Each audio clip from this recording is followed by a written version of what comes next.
Welcome to the corporate world. To start, let us define first.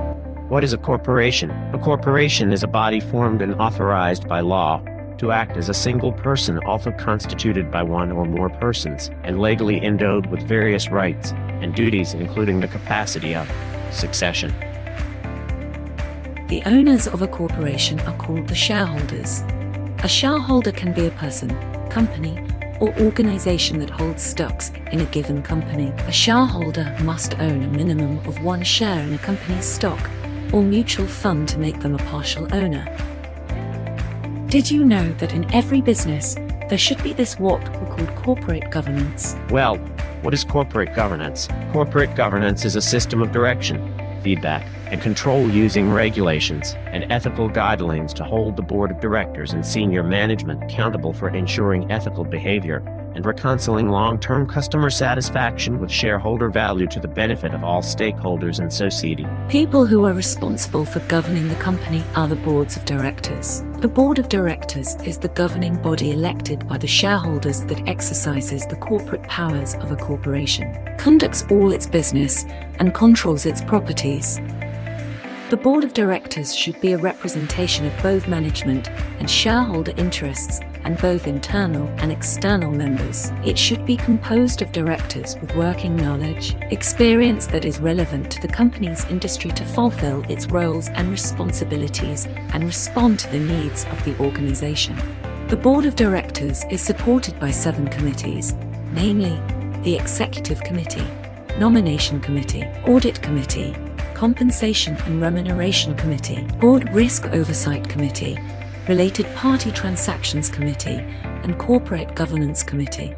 The type of board committees to be established by a company would depend on its size, risk profile, nature, and complexity of operations.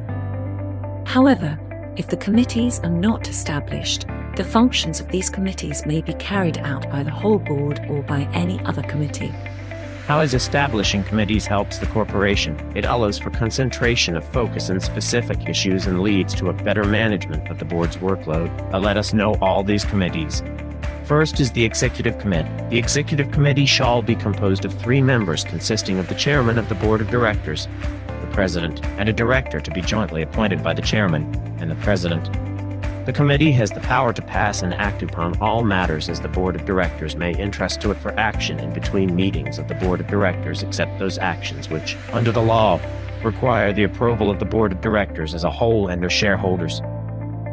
Second, the Nomination Committee. The Nomination Committee shall be composed of 3 incumbent members of the board of directors, and one of whom shall be an independent director, who shall chair the committee. One of its tasks is to screen and shortlist individuals nominated for directors to ensure that all of them has the qualifications and none of the disqualifications specified under the relevant and applicable law, rule or regulation issued by appropriate government agencies, including those provided in the corporation's bylaws and manual on corporate governance. Third, the Audit Committee. The Audit Committee shall be composed of such number of members as the Board of Directors shall determine, but shall in no case be less than 3 incumbent members of the Board of Directors, the majority of which shall be independent directors. One of its tasks is to review the financial statements and related disclosures and reports certified by the Chief Financial Officer and released to the public or submitted to the Securities and Exchange Commission for compliance with regulatory requirements. Fourth, the Compensation and Remuneration Committee. The Compensation and Remuneration Committee shall be composed of such number of members as the Board of Directors shall designate, but shall in no case be less than 3 incumbent members of the Board of Directors. One of its tasks is to establish a formal and transparent procedure for developing a policy on executive remuneration and for the fixing of remuneration packages of directors, officers, and other key personnel, ensuring that compensation is consistent with the corporation's culture, strategy, and control environment. Fifth is the Board Risk Oversight Committee. The Board Risk Oversight Committee shall be composed of 3 members, majority of whom shall be independent directors. One of its tasks is to develop a formal enterprise risk management plan which contains the following information: 1. Registry of risks. 2. Well-defined risk management goals, objectives, and oversight. 3. Uniform processes of assessing risks and developing strategies to manage prioritized risks. 4. Designing and implementing risk management strategies. And 5. Continuing assessments to improve risk management strategies, processes and measures.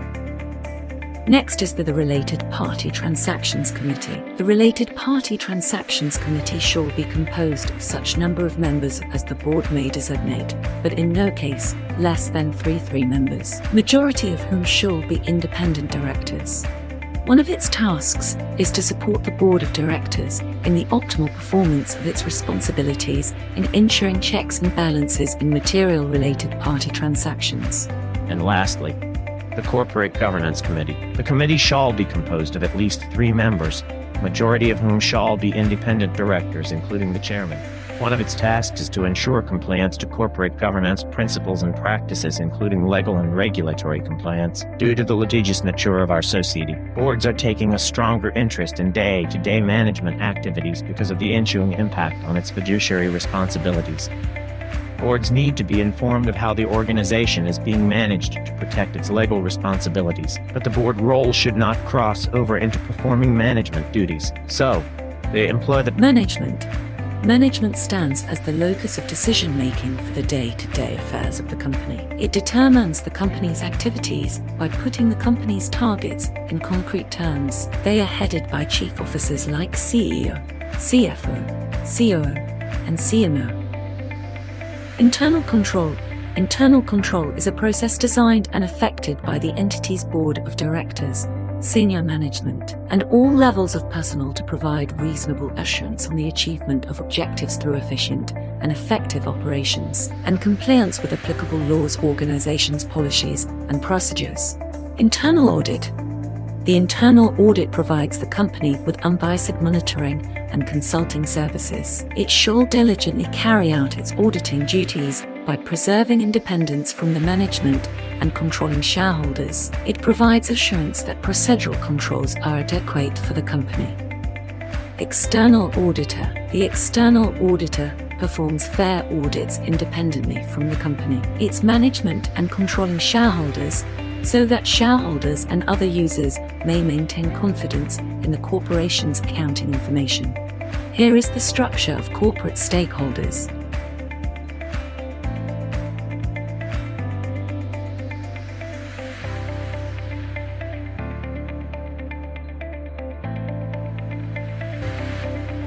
Why is corporate governance important? A company's corporate governance is important, especially to investors, since it shows a company's direction and business integrity. Good corporate governance helps companies build trust with investors in the community.